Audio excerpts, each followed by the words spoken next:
On va en tout cas entamer le dernier virage, tout dernier virage, puisque vous le savez, Forum des luttes est une émission où il y a deux parties, et la deuxième partie est une partie ô combien importante et intéressante pour la lutte, pour l'égalité réelle entre les hommes et les femmes suite au 8 mars, ce qui s'est passé. Donc nous avons effectivement cette deuxième partie que nous voulons entamer à partir de 20h20. Et donc, pour terminer juste, pour le mot de la conclusion, comment est-ce que cette lutte va s'organiser, puisqu'il y a eu quelques débats qui commencent à arriver sur la façon dont s'organise la lutte, comment elle peut être plus efficace, etc. Donc Laurent, est-ce que tu peux nous dire quels ont été les choix de l'intersyndicale et comment est-ce que tu vois ce combat s'engager et comment nous, au Forum des luttes et ailleurs, les usagers, tous ensemble, on peut servir ce combat? Comment on peut en être partie prenante et y être utile?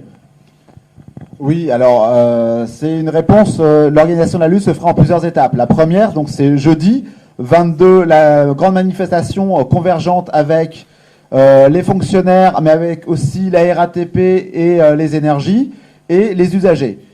Après, la deuxième chose, donc ça va être une seule journée de lutte.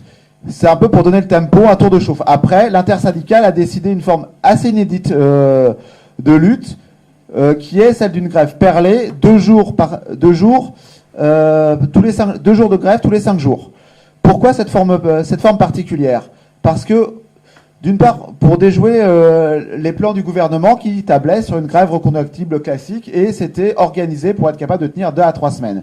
Sous cette forme-là, on espère plutôt tenir 2 à 3 mois, et même plus s'il le faut, puisque, effectivement, avec seulement 2 jours sur 5, les pertes financières sont bien moindres. Par contre, les atteintes à la production seront très importantes.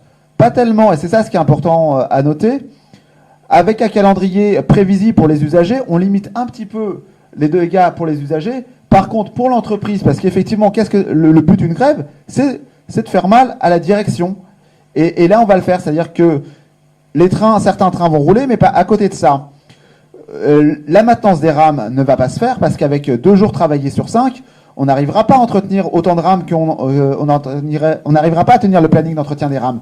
De même, on n'arrivera pas à tenir le planning d'entretien de la voie. Et ça, c'est des choses qui commencent à avoir un effet au bout de 3 semaines. C'est-à-dire qu'au bout de 3 semaines, les rames ne pourront plus sortir du garage.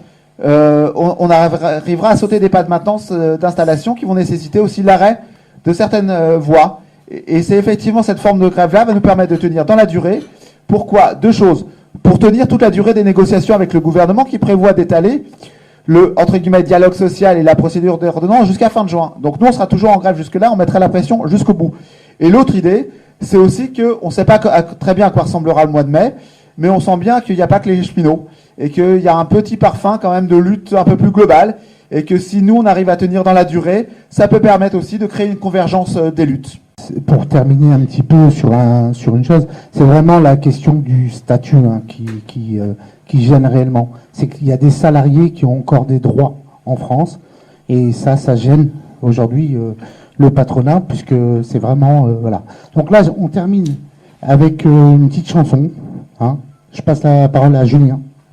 Voilà, en remerciant Laurent de nous avoir accompagnés tout au long de cette première partie, on espère que cette émission, à la fois, n'aura pas été trop difficile à vivre pour Laurent, puisque c'était une première, et pour lui et pour nous sous ce format, et également surtout que ceux qui nous ont écoutés de l'autre côté de l'écran, ou ceux qui vont nous réécouter dans les jours à venir, vont pouvoir avoir appris des choses grâce à cette émission, et surtout se sentiront plus armés pour aller maintenant contrecarrer les arguments gouvernementaux dont on vient de démontrer à plusieurs reprises qui n'étaient pas fondés et qui avaient vraiment un autre projet qui existait et qu'on pourrait mettre en place avec une autre volonté politique.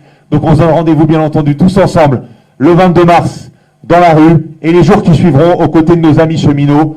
Merci beaucoup Laurent. On termine en musique. Petit cheminot de la chanson du dimanche, tout simplement.